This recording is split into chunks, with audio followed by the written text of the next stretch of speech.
Hi everybody, Eric here with the Sowers Patch. Thanks for tuning in. Today I'm going to do a review on my brand new T25 tractor by TYM.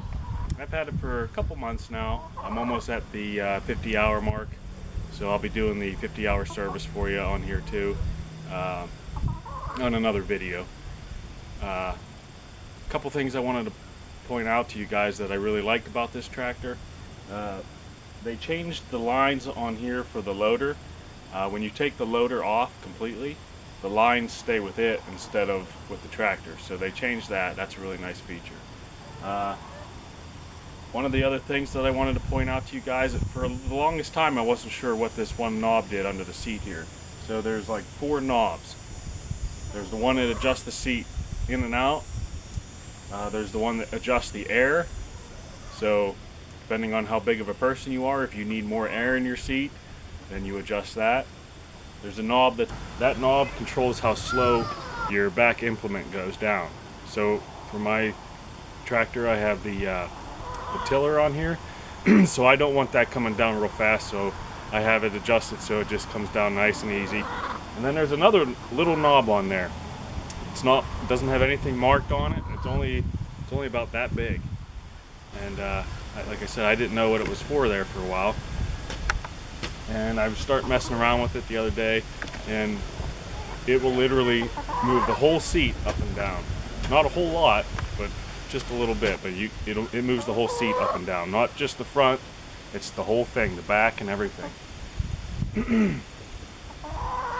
Another thing, as you can see, I removed the ROPS, the rollover protection system. I removed that so that I can get it into my garage. I know you're not supposed to do that, but I really don't care. I wanted to get it in my garage and store it in there. That's more important. I'm not going to roll this tractor on my property. It's mostly flat.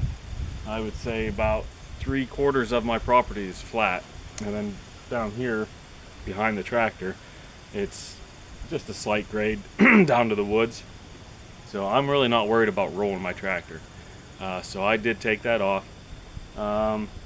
Other than that, I really don't have any complaints about this tractor. I like the way it's performing. It's not giving me any problems. If there's anything that you want me to go over specifically, let me know in the comments section, and I'll do another review of anything that I don't cover today. To remove the ROPS though, I forgot to tell you, I think there was just one bolt on each side that you had to remove. You just have one bolt that goes into that hole, comes out this side right here. But the way they had this on, the head of the bolt was actually in here. So you took the nut off of this side, and then you have to pull that bolt out this way. So these are in the way. So you have to loosen these two, slide this down and get it out of the way just far enough so that I can take the bolt the rest of the way out. I really wish they would have put the head of the bolt out here on this side. It would have been a lot easier to remove that. Okay, the next thing that I wanted to talk about was how I really like how clean they have the dash now. Like on other tractors, they used to have the throttle and everything up here too. Now the throttle, they have it on the fender here, which is nice. It's right here in arm's reach. You don't have to reach out for it out here. So here you just have your cruise control, which is a very nice feature. Especially, I'm gonna have a mower deck for this, one of those 3-point mower decks. And it's gonna be nice when you're mowing grass to be able to just set your cruise. 4-way flashers, you got your horn, you got your headlights, and you got your turn signals. And that's it for the dash. Oh, then also over here you have your hood release right here. You just pull it out, and then your parking brake, if you want to set it, push it in, lift up on it, and then it's set to release it. That's all there is to that. Then another nice feature over here is the wireless charging for your phone. Now my particular phone does not have wireless charging, but I do like to use this just to put my phone in there while I'm operating my tractor, and it's close. I don't have to worry about it falling out or anything like that. It holds it in there nice and tight. It's got 2 big cup holders, one over here, one on the other side. I'll show you that in a second. And this has 2 USB ports, and that's actually what I use to charge my phone. If I need to charge my phone while I'm operating the tractor, I just use that. Okay, and this side over here, like I said, you got your cup holder over here on this side. You got your 12-volt charger over here, just like in your vehicle. Got your high and low gear. You got your PTO on and off. You have your 4-wheel drive.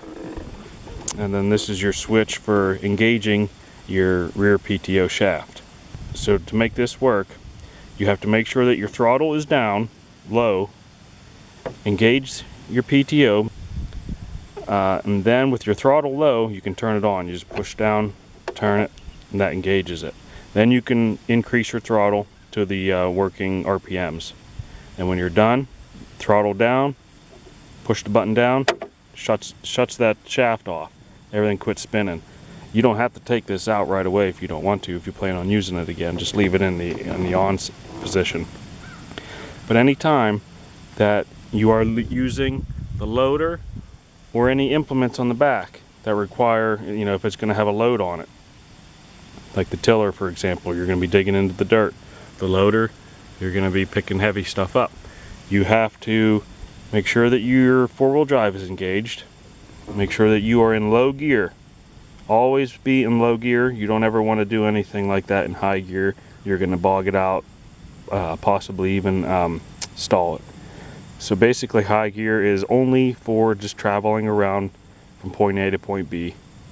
Other than that, you want it in low. Okay, another nice feature that they have on this tractor is the indicator, the bucket level indicator rod. And as you can see, that the peak of that V right here is sitting in that little notch in this metal bracket. So that means that your bucket is level. We do have the quick attach front loader. Very nice feature. I think they should all have that. It makes it easy whenever you're putting on forks or whatever you might be putting on a snow plow, whatever you want to put on the front of that. Another feature that I wanted to point out, the steel grade that they use on their tractors. I could give you a numerical value, but that might not mean anything to some of you. But what they told me was the steel grade is just below armor piercing. Very, very happy with that. Something that I wanted to point out here, the hood. They make that out of steel. I prefer a steel hood. Some people don't care if it's plastic, some people don't care if it's steel. I prefer the steel because the engine under this thing is what you really, really need to be protecting. Okay, so if you're picking up heavy rocks or something and you lift that bucket up a little too high, right there is where it's going to be landing. You want to be able to protect that engine, and a plastic hood is not going to protect your engine.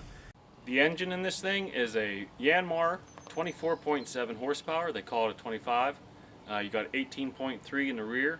So let's lift the hood and take a look at that. There's just one thing that I want to point out when you lift the hood on these. Pull the lever. The brush guard on the front of this, you have to pull a spring-loaded pin, pull it out, push the brush guard back. That way the hood doesn't hit it whenever you raise it up.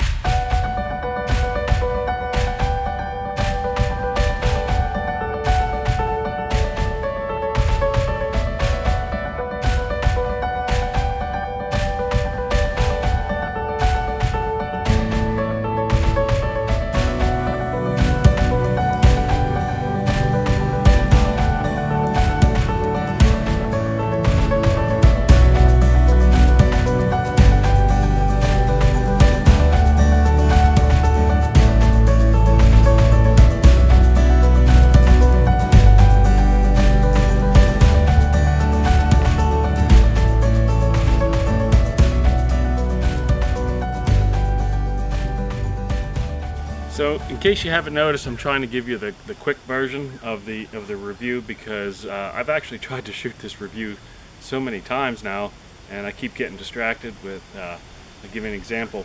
I have chickens that we free range, and that first day that I tried to do a video for this, I looked up and I saw a turkey buzzard flying around really low right above my chickens. So I had to stop this and take off and go after that and make sure that, you know, my chickens were safe. As soon as my wife was recording that day, actually, and as soon as she hit the record button, there was a porcupine. We were trying to do the review out in the front yard. There was a porcupine walking right down the middle of the road, and traffic was stopping, and so we got some footage of that. I'll put that on here so you can see it.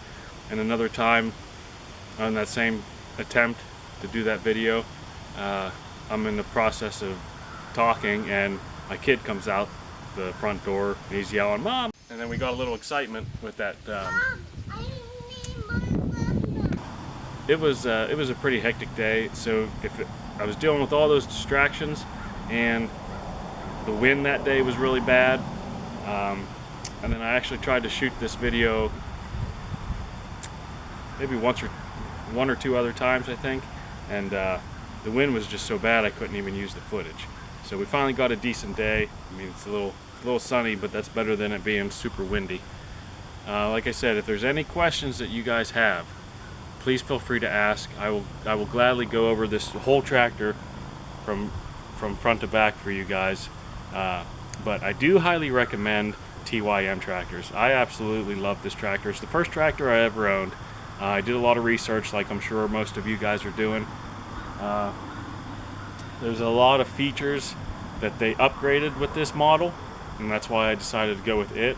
TYM also makes Mahindra, so if you're wondering if, I don't know if I like the TYM, it's not a brand name, which, for example, you won't ever see a green or orange tractor on my channel. I don't believe you shouldn't have to pay an extra $5,000 minimum just for a brand name. The tractors that they're making these days, so many different. I mean, there's Bobcat, New Holland, obviously the Deere, the Kubotas, TYM, Mahindra. In my opinion, they're all being made with high quality material, so you can't go wrong. But what I recommend is go see your local dealer. Give your local dealer the business. For me, for example, it was Ebensburg Yamaha. They're only about 20 minutes from my house. I was heavily looking into the RK brand. RK is also made by TYM, and they also came out with the RK25, which is basically the same tractor. The thing that was most important for me was the service after the sale. Do I want to have to drive an hour or 20 minutes? But there are some things that I wish Ebensburg Yamaha did do that the RK brand does. For example, when you get the RK25, their rear tires do come loaded. These ones did not. As you can see, there's no speakers on this, which speakers aren't really that important to me. I really don't care if there's speakers on there or not. But the RK brand, it does come standard. This one you had to ask for them. So that's about it for the review today, guys. Like I said, it's due for its 50-hour service, so I'm going to do that on another video. If you're interested in Ebensburg Yamaha tractors, I have Brian Kunkel's business card that I will put on the end of this video. So I hope you liked watching. Please subscribe. It doesn't cost you anything, and we'll see you on the next video. Thanks. We got a little excitement with the Porcupine going down the middle of the road, and we thought we'd got him scared off, but he's back out on. Okay, he's off the road now. We're gonna start this over. I froze. No, I'm just kidding. Okay. Oh, he's back out on the road.